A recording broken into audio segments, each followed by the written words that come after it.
नमस्कार, हमारा उत्तराखंड देख रहे हैं आप और मैं हूं आपके साथ ज्योति। मुख्यमंत्री पुष्कर सिंह धामी ने वृद्धावस्था, विधवा और दिव्यांग पेंशन का डीबीटी माध्यम से हस्तांतरण किया है। आपको बता दें कि सीएम आवास देहरादून में आयोजित इस कार्यक्रम में समाज कल्याण विभाग के अंतर्गत हस्तांतरण किया गया है और इस दौरान मुख्यमंत्री ने 8,36,603 लाभार्थियों को कुल 125 करोड़ रुपए की पेंशन भेजी है। मुख्यमंत्री ने कहा है कि अभी तक विभाग की सभी पेंशन हर तीसरे महीने जारी की जाती थी और कई बार बजट नहीं होने के चलते इससे ज्यादा समय भी लग जाता है। इससे पेंशनरों को दिक्कतें होती थी, लेकिन अब विभाग ने पेंशन हर महीने जारी करने की व्यवस्था कर दी है और इसी क्रम में मार्च की शुरुआत में फरवरी महीने की पेंशन ऑनलाइन माध्यम से पेंशनरों के खाते में भेजी गई है। आप सभी को मैं बधाई देता हूं, आपको शुभकामनाएं देता हूं और अपने सभी बड़े बुजुर्गों को यहां से मैं आज प्रणाम भी करता हूं। सबको मेरा प्रणाम कि एक नई व्यवस्था प्रारंभ हुई है और आप सब जानते हैं कि समाज कल्याण विभाग के द्वारा जो ये पेंशन योजना चलाई जा रही है, इस योजना को बहुत सरल बनाने का हमने प्रयास किया है और इसकी धनराशि भी हमने बढ़ाई। शायद आपको ध्यान होगा कि पहले ये धनराशि 1200 की होती थी, इसको 1500 किया। और अब खबर देहरादून से है, जहां उत्तराखंड का बजट सत्र इस बार प्रदेश में काफी चर्चा का विषय बना हुआ है। यदि बात की जाए चर्चाओं की, तो सबसे पहले देहरादून में बजट सत्र कराने को लेकर के काफी ज्यादा चर्चाएं चली। उसके बाद से बजट सत्र के दौरान ही एक नाबालिग लड़की की मौत ने भी हंगामा मचा दिया। वहीं बजट सत्र में विपक्ष की ओर से पूछे गए प्रश्न सत्तारूढ़ दल पर भारी पड़ता हुआ नजर आया। कांग्रेस के प्रदेश महामंत्री नवीन जोशी ने कहा कि बीजेपी के मंत्रियों से जब सवाल पूछे गए तो वो सवालों का जवाब देने से कतराने लगे। उन्होंने कहा कि पर्यटन मंत्री से जब सवाल पूछा गया तो उनके बचाव में वित्त मंत्री प्रेमचंद अग्रवाल को आना पड़ा, लेकिन आंकड़े उनके पास भी नहीं थे। उन्होंने कहा कि आखिर ऐसे मंत्री जिनको अपने विभाग के बारे में ही जानकारी नहीं है, अगर ये सरकार में होंगे तो इस राज्य का भला कैसे हो सकता है। उनको अपना होमवर्क तैयार करके आना चाहिए था। देखिए, बड़ी दुर्भाग्यपूर्ण घटना है जब सदन के अंदर विभागीय मंत्री से विपक्ष सवाल पूछता है तो मंत्रियों के पास कोई जवाब नहीं होता है। दूसरे मंत्रियों को उनके बचाव के लिए आगे आना पड़ता है। जब पर्यटन मंत्री से पूछा गया उनके विभाग के बारे में, हमारे नेता यशपाल आर्य जी ने जब पूछा तो वो बगले झांकने लगे। प्रेमचंद अग्रवाल जी को उनके बचाव में आगे आना पड़ा, लेकिन आंकड़े वो भी नहीं दे पाए। रेखा आर्य जी से जब सवाल पूछा तब वो भी जवाब नहीं दे पाए। धन सिंह रावत जी से जब पूछा गया तो वो भी जवाब नहीं दे पाए। तो ये किस प्रकार के मंत्री प्रदेश के अंदर बनाए हैं, जिनको अपने विभाग के बारे में मालूम नहीं है, जिनको अपनी योजनाओं के बारे में नहीं मालूम है, जिनको अपनी सरकार के बारे में नहीं मालूम है, क्या हमारा योजना रहेगी आगे।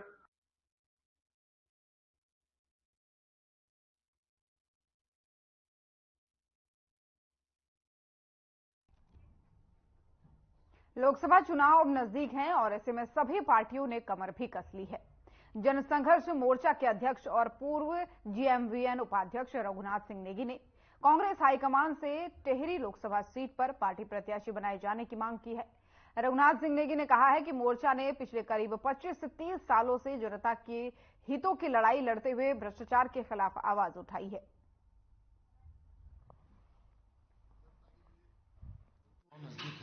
और ऐसे में जनसंघर्ष मोर्चा हमने सोचा है कि अगर कांग्रेस पार्टी मुझे मतलब रघुनाथ सिंह नेगी को प्रत्याशी बनाती है टिहरी लोकसभा क्षेत्र से, निश्चित तौर पे जो जनता की जो आवाज है, जो कहीं ना कहीं दबाई जा रही है, भ्रष्टाचार के मुद्दे पे कांग्रेस अगर बोलना चाहती है तो उनकी आवाज को भी कई तरीके से दबाने का काम किया जाता है। लेकिन हम अगर इसमें प्रत्याशी बनाया जाता है हमको, तो निश्चित तौर पे जो आवाज कहीं ना कहीं दब रही है उसको हम बहुत मुखरता के साथ, क्योंकि आपने देखा हम भ्रष्टाचार के खिलाफ नहीं बोल रहे, हम डायरेक्ट भ्रष्टाचारियों के गले में हाथ डालने का काम करते हैं।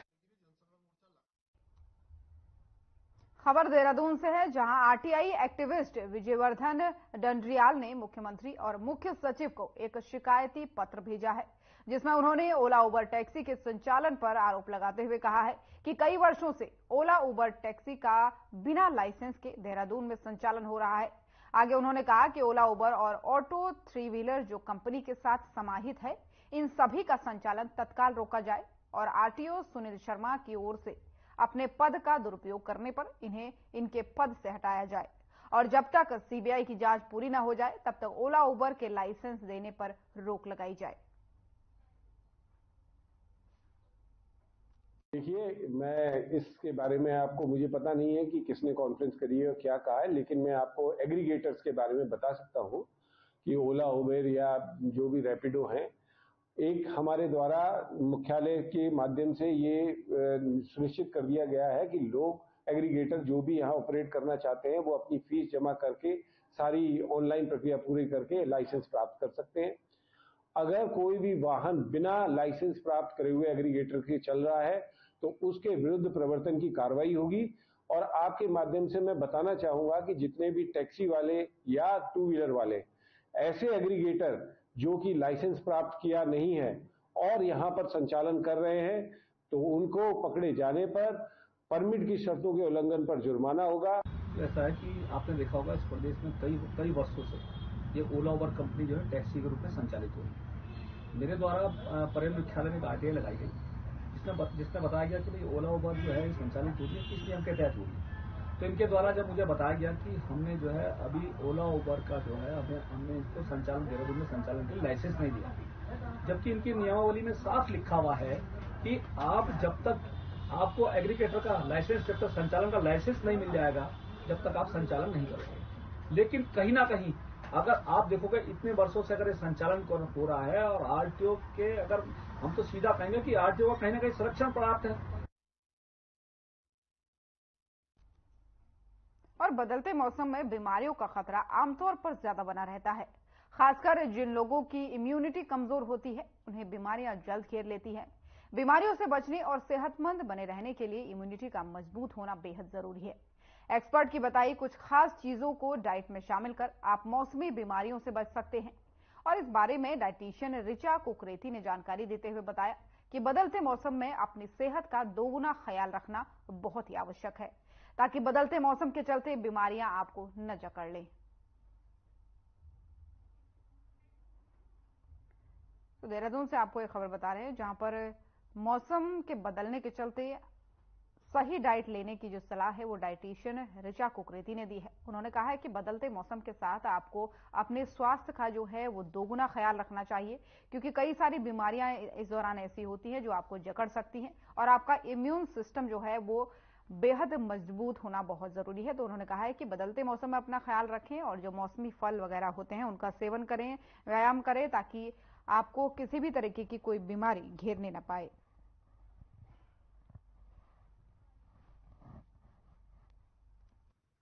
कि जब भी मौसम चेंज होता है तो उस समय ही हमारी इम्यूनिटी पे डिपेंड करता है कि वो कितनी स्ट्रांग है। ठीक है, तो हमको खासकर बच्चों को आजकल जैसे मौसम चेंजेस आ रहे हैं तो नोजिया, जुकाम, खांसी, फीवर ये चीजें एक आम हो गई है। तो इस टाइम पे हमको, अब बच्चों के स्कूल भी हैं, साथ में मुझे एग्जाम्स भी हैं, तो हमको फोकस ये रखना है कि बच्चे की इम्यूनिटी पे डिपेंड उसकी ग्रोथ करें, हम इम्यूनिटी को बढ़ाएं।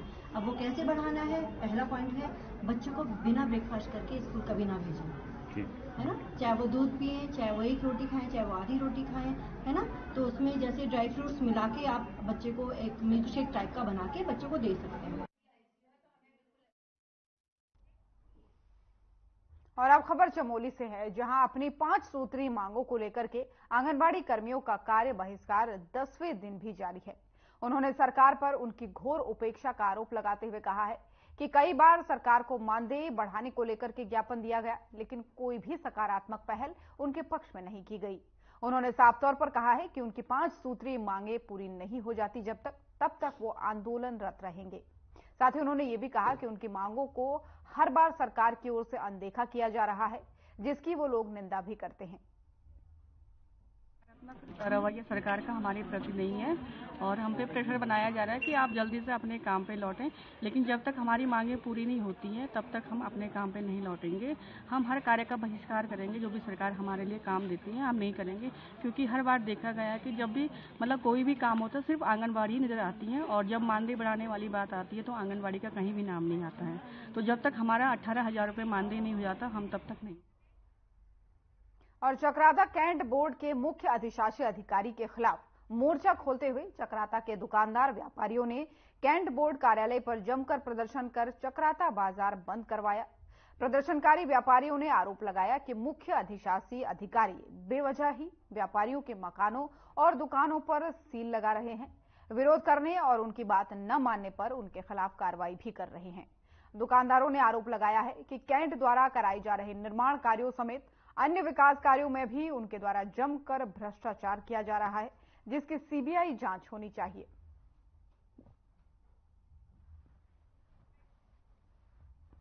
तो चक्राता से आपको खबर बता रहे हैं, जहां पर व्यापारियों ने जो है विरोध प्रदर्शन किया है। तस्वीरों में आप देख सकते हैं व्यापारी जो है नारेबाजी कर रहे हैं।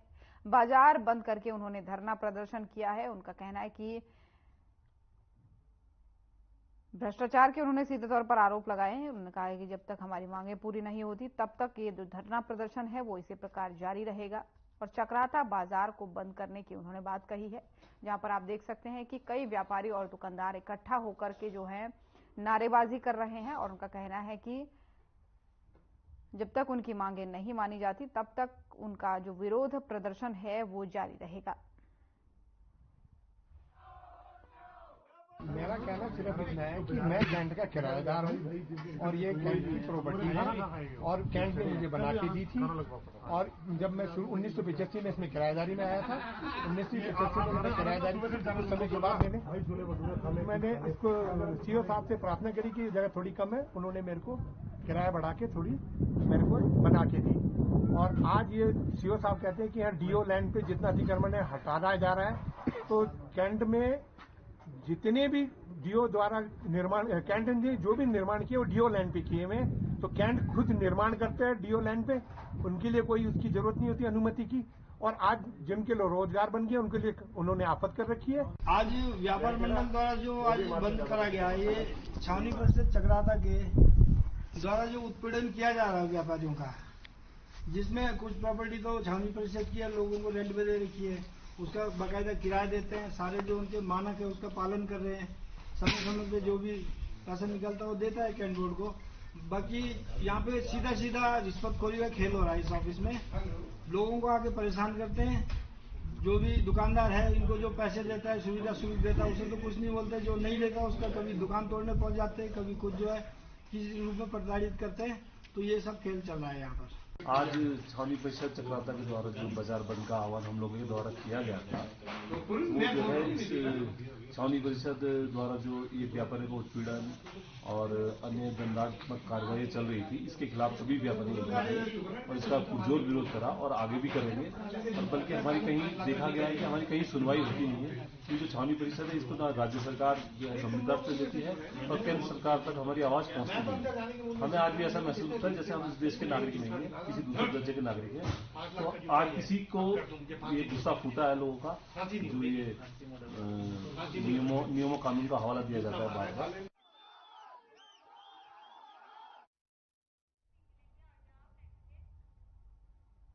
उत्तराखंड भवन और कर्मकार बोर्ड के अंतर्गत चमोली जिले के गोपेश्वर में आयोजित किट वितरण कार्यक्रम में श्रम विभाग में पंजीकृत श्रमिकों को मुख्य अतिथि द्वारा किट वितरित किया गया, जिसमें कंबल और छाता भी शामिल थे। वहीं श्रम विभाग द्वारा आयोजित किट वितरण कार्यक्रम का शुभारंभ कर्मकार बोर्ड के सदस्य केपी थपलियाल ने किया। आपको बता दें कि श्रम विभाग के अधिकारी दीपक कुमार ने बताया कि विभाग में पंजीकृत सभी श्रमिकों को ये किट वितरित किए जा रहे हैं और सभी पंजीकृत श्रमिकों को इसका लाभ भी दिया जाएगा। जो है उत्तराखंड भवन निर्माण कर्मकार कल्याण बोर्ड की तरफ से कंबल छाता उपलब्ध कराया गया है, जो पंजीकृत निर्माण श्रमिकों को जो है वितरण किया जाएगा। और हमारे बीच जो है बोर्ड के सम्मानित सदस्य श्री कृष्णमणि थपलियाल जी उपस्थित हुए हैं। उनके हाथों से हम जो है सामग्री का वितरण शुरू करने वाले हैं थोड़ी देर में। और हमारे पास लगभग 200 से 250 आवेदन आ चुके हैं और हमारी कोशिश ये रहेगी जो लोग बाहर खड़े हैं उनके भी आवेदन लेकर उनको भी हम सामग्री वितरित कर दें। आज यहाँ पे श्रम विभाग द्वारा जो है जो पंजीकृत श्रमिक थे उनका यहाँ पे कार्यक्रम रखाया गया था और इसी कार्यक्रम के तहत जो है यहाँ पे कंबल और छाता जो है हम लोगों को अभी यहाँ पे मिले हैं। आज जो है बोर्ड के माध्यम से जो सामग्री हमको उपलब्ध कराई गई है, कंबल छाता, वो जो पंजीकृत निर्माण समिति है हमारे यहाँ पे, उनको हम व्यवस्थित तरीके से सामान वितरित कर रहे हैं। और हमारे बीच में जो है बोर्ड के सम्मानित सदस्य श्री लक्ष्मण खटियाल जी उपस्थित हो रहे हैं थोड़ी देर में, और जैसे ही वो आएंगे हम सीधा सामान का वितरण शुरू कर देंगे। और हमारी कोशिश ये रहेगी 300 से 400 लोगों को हम सामान वितरित कर दें और किसी को किसी प्रकार की कोई परेशानी ना हो।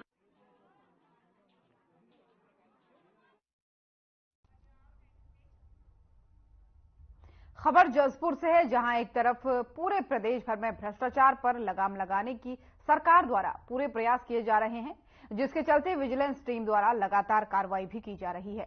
और उसी क्रम में उधम सिंह नगर के जसपुर में एंटी करप्शन ब्यूरो विजिलेंस की टीम ने शिकायत के बाद से संपत्ति प्रबंध कार्यालय आवास विकास परिषद में सफाई कर्मचारी के पद पर तैनात मुकेश कुमार को 10,000 की रिश्वत लेते गिरफ्तार किया है।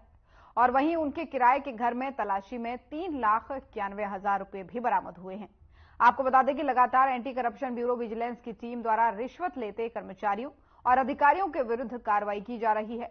और वहीं जसपुर में भी शिकायतकर्ता की शिकायत के बाद से विजिलेंस की टीम ने संपत्ति प्रबंध कार्यालय आवास विकास परिषद जसपुर में सफाई कर्मचारी के पद पर तैनात मुकेश कुमार को 10,000 रुपए की रिश्वत लेते गिरफ्तार किया है।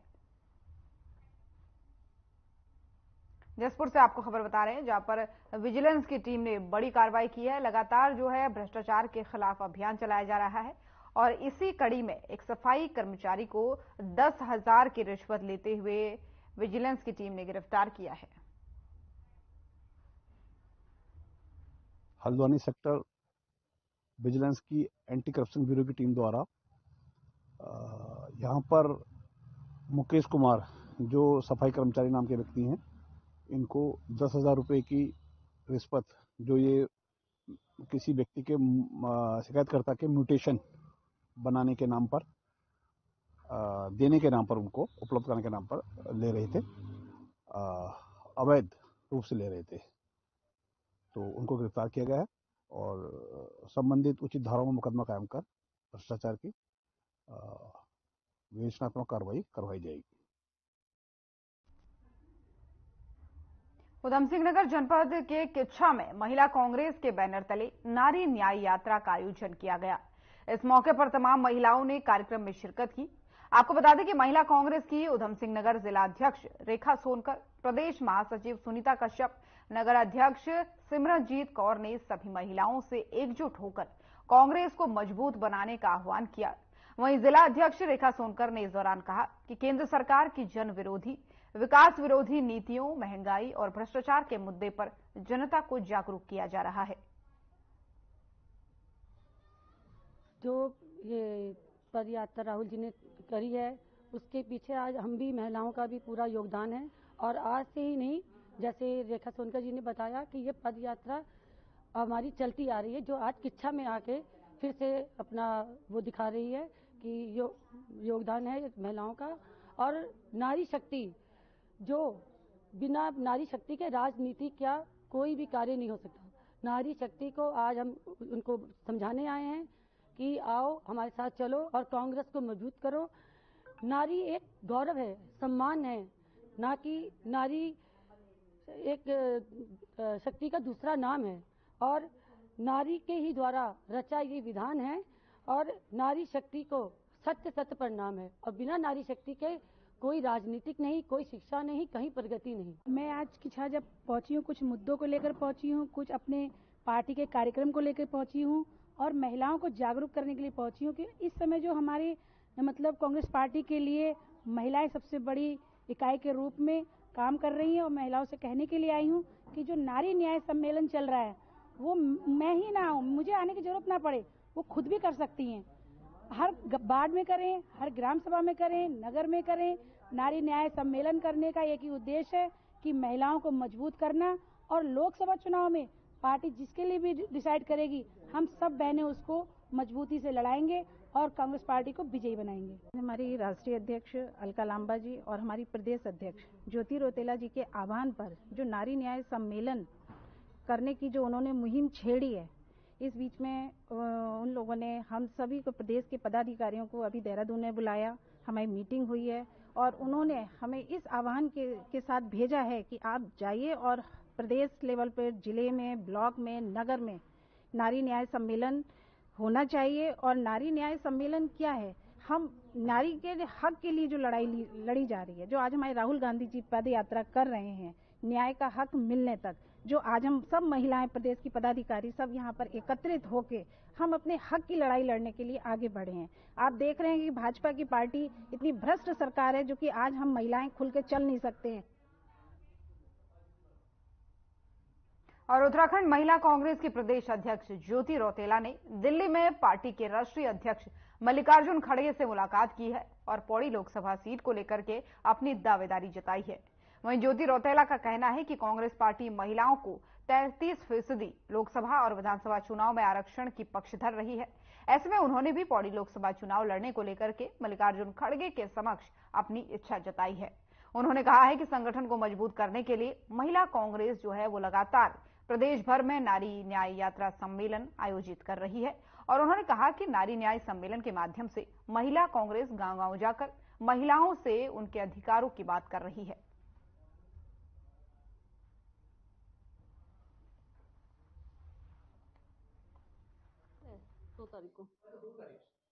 देखिए, महिला कांग्रेस का रोल तो ये है, पूरे प्रदेश में हर विधानसभा में हमारे नारी न्याय सम्मेलन चल रहे हैं लगातार। अगर आप देख रहे होंगे सोशल मीडिया के द्वारा भी, तो हम लोग हमारी हर विधानसभा में और जिले में नारी न्याय सम्मेलन चल रहे हैं, जिसके तहत हम लोग गांव-गांव जा रहे हैं और जो महिलाएं हैं उनसे उनके अधिकारों की बात कर रहे हैं और उनसे वहां की जो समस्या है उनके बारे में पूछ रहे हैं। और ये पूरे प्रदेश में इस वक्त पूरे महिला कांग्रेस का संगठन पूरे प्रदेश में रोज के हमारे कार्यक्रम चल रहे हैं।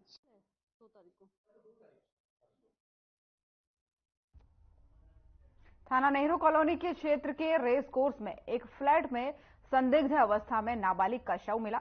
शव को पोस्टमार्टम के लिए भेज दिया गया। वहीं घटना की सूचना मिलने पर नेता प्रतिपक्ष यशपाल आर्य, प्रीतम सिंह कई नेताओं के साथ मौके पर पहुंचे और वहीं घटना पर महिला कांग्रेस प्रदेश अध्यक्ष जो है ज्योति रौतेला ने कहा कि विधायक आवास से महत्व कुछ दूरी पुलिस लाइन से चंद कदम दूर पर यह घटना घटित होना विधि व्यवस्था पर प्रश्न खड़ा करता है।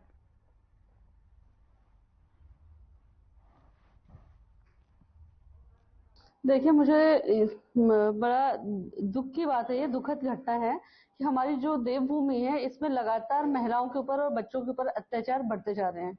और 12 साल की एक बच्ची को घर में जिन लोगों ने काम करवाया, जिन लोगों ने उससे जो डोमेस्टिक हेल्प का काम ले रहे थे, सबसे पहले वो लोग भी गलत हैं और इसमें जो हमारी पुलिस प्रशासन है, जो हमारी कानून व्यवस्था है, वो पूरी तरीके से फेल है, पूरी तरीके से गलत है।